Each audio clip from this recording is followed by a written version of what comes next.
everybody, welcome to the channel. This is the Ever Canadian, and yeah, you just see the splash screen. We're going to see if Star Wars: The Old Republic runs on the ROG Ally, the Asus ROG Ally, depending what your preference is. I'm using a controller community mod right now that's on the system that, you know, it's just something I've seen that Sorterista is using, and I thought it'd be cool just to kind of just mess around, see what it's running on. I'm going to show you my settings first. I'm going to say I'm running controller mode on. I'm doing turbo, so 25 watts.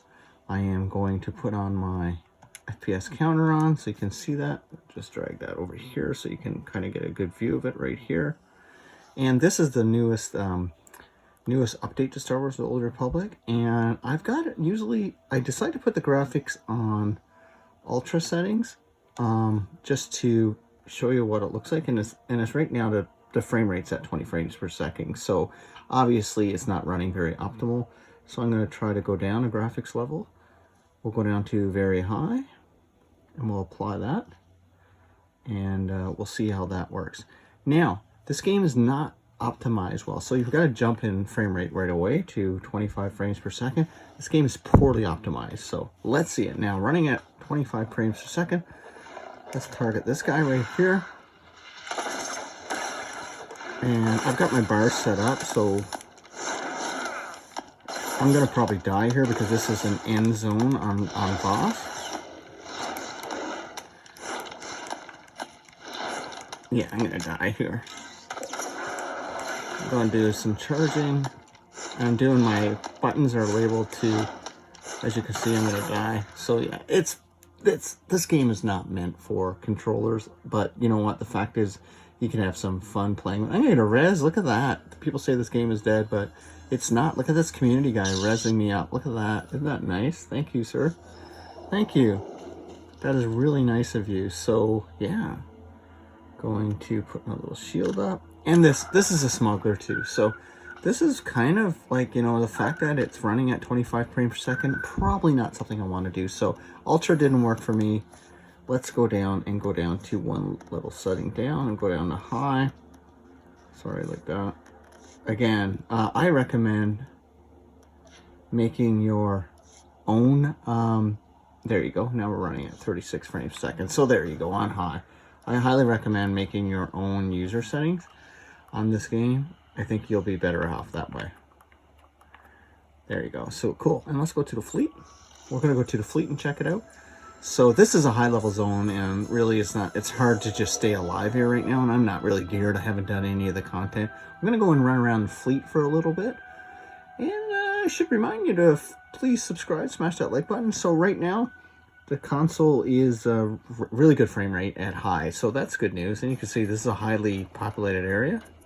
I'm just updating I'm holding down this button. So this is a controller mod, and I'm using it for Steam, but I love this game so much. It's such a fun game. So you can see getting an average of 52 frames per second running around fleet. Looks great. The game looks great. On this screen, everything looks great. So you know what I mean? So let's get one of my little, there we go. Get a mount going, which is pretty cool. So yeah, this is fleet. Like, if you just want to do like some basic stuff and don't want to do heavy combat or running, like I recommend mouse and keyboard for this game until, well, BioWare's getting rid of the game actually. Broadsword's taking it over, so maybe Broadsword will put in official controller support and do the Final Fantasy 14 kind of UI, because there's not a whole lot of skills in this game. Probably less than, I think, skills that you need to use is probably no more than, I don't know, in your rotation. I think in my standard rotation, no more than 12. So let's get off this. No, I wanna, what's the, forget what the, oh,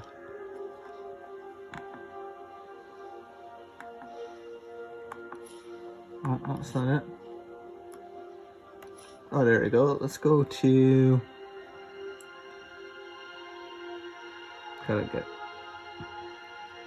let's go to Terrace, Foss. This is just a, alright, Ilum. This is all the actual heroics you can run, and I'm just going through them. Galmora, Alderaan, yeah, there's so many cool ones you can go through. And these are kind of 1-2 player missions. Ilum, Nar Shaddaa, Ord Mantell. Except that mission. That one. And let's go to Ord Mantell. That's the starter zone for the smuggler class. And you just click on that, and so this game's fantastic. I love this game. So back to BioWare, yeah, they're giving it up. EA's still going to publish it, but they're actually, so frame rate drops when you go into cutscenes. Such a poorly optimized game. But Broadsword, hopefully they bring controller support here because it runs wonderful. And so this is more of a, this is like Starter Planet, and it's got level scaling in it. But so like you'll see, I'll have a much easier time here. Like I should be of no problem.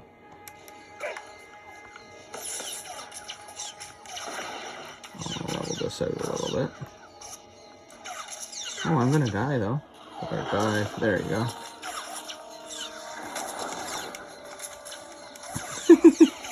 I gotta set up my active bars. But anyway, I died. But here you go. I just wanted to show you how Star Wars The Old Republic kind of runs on the AOG Ally. It runs really well. Again, if you're using mouse and keyboard, I have added this could be your main PC. If you're using a controller-based scheme, I highly recommend using Steam as your launcher and choosing a community layout and just get used to it. And over time, like I said, I'm not really used to this one, but I can get used to it. But I primarily play this on mouse and keyboard. Once again, I am Pete. Please consider subscribing, smash that like button. Get you on the next channel. I highly recommend high graphic settings, and you'll be fine. Like 60 frames per second. Average is anywhere from 40 to 60. Bye, everyone.